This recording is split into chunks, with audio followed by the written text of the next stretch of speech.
मिश्रा, शुरुआत करेंगे बुलेटिन की सियासी खबर के साथ। भोपाल से खबर मिल रही है जहां कमलनाथ के बाद अब कांग्रेस के स्टार प्रचारकों पर निशाना साध रही है बीजेपी। जी हां, बीजेपी का man to man marking formula अब कुछ तय होता नजर आ रहा है। बाहर से आने वाले कांग्रेस के बड़े नेताओं पर बीजेपी निशाना साध रही है।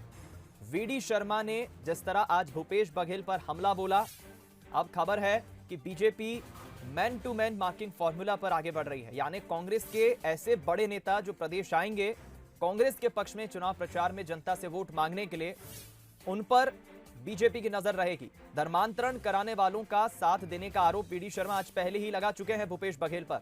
सचिन पायलट की भी अब घेराबंदी करने की बीजेपी तैयारी कर रही है। अब आप सचिन पायलट को लाने की बात करेंगे तो जनता जानती है, किसी के आने से यहाँ कुछ नहीं होता।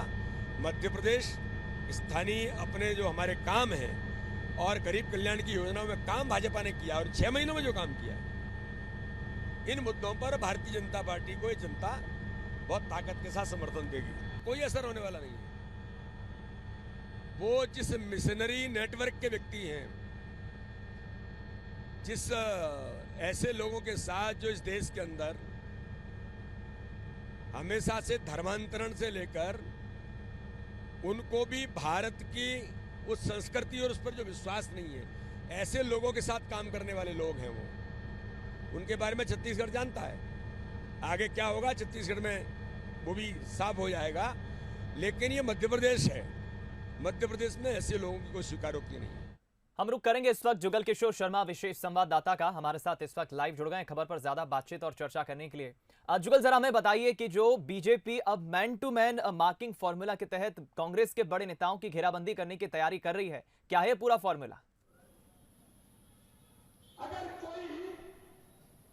देखिए, पहले तो मैं आपको बता दूं दीपक की बीजेपी ने सबसे पहले तो सवाल ये खड़ा किया है कि क्या कांग्रेस मध्य प्रदेश में कोई ऐसा नेता नहीं है जो चुनावी प्रचार को संभाल सके, इसलिए बाहर के नेताओं को बुलाया जा रहा है। सबसे बड़ा सवाल तो बीजेपी ने ये उठाया है।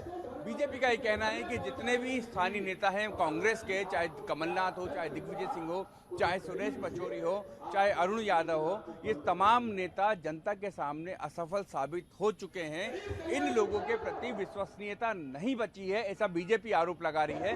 तो ये अब इसके बाद जब कांग्रेस की तरफ से जो स्टार प्रचारक आएंगे तो उन स्टार प्रचारकों पर मैन टू मैन मार्किंग की तैयारी बीजेपी ने की है।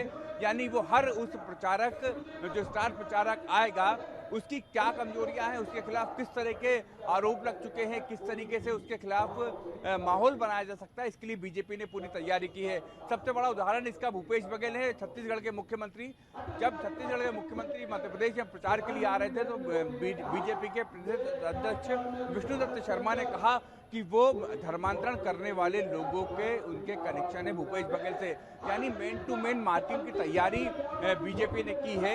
जैसे जैसे स्टार प्रचारक कांग्रेस के मैदान में आएंगे उनके खिलाफ बीजेपी उनके खिलाफ जो भी आरोप लगते रहे या उनके खिलाफ जो भी शिकायत होंगी उसको उजागर बीजेपी करेगी। तो इसे हम कह सकते हैं कि कांग्रेस के स्टार प्रचारकों पे मैन टू मैन मार्किंग का फॉर्मूला बीजेपी अपना रही है। बिल्कुल जुगल, कुल मिलाकर समझा जा सकता है कि बीजेपी की यही एक स्ट्रेटेजी इस आने वाले उपचुनाव के पहले अब एक नई स्ट्रेटेजी के तहत कांग्रेस पर निशाना साधने की बनती दिख रही है। बने रहिएगा आप जुगल, आपसे हम अपडेट्स लेते रहेंगे।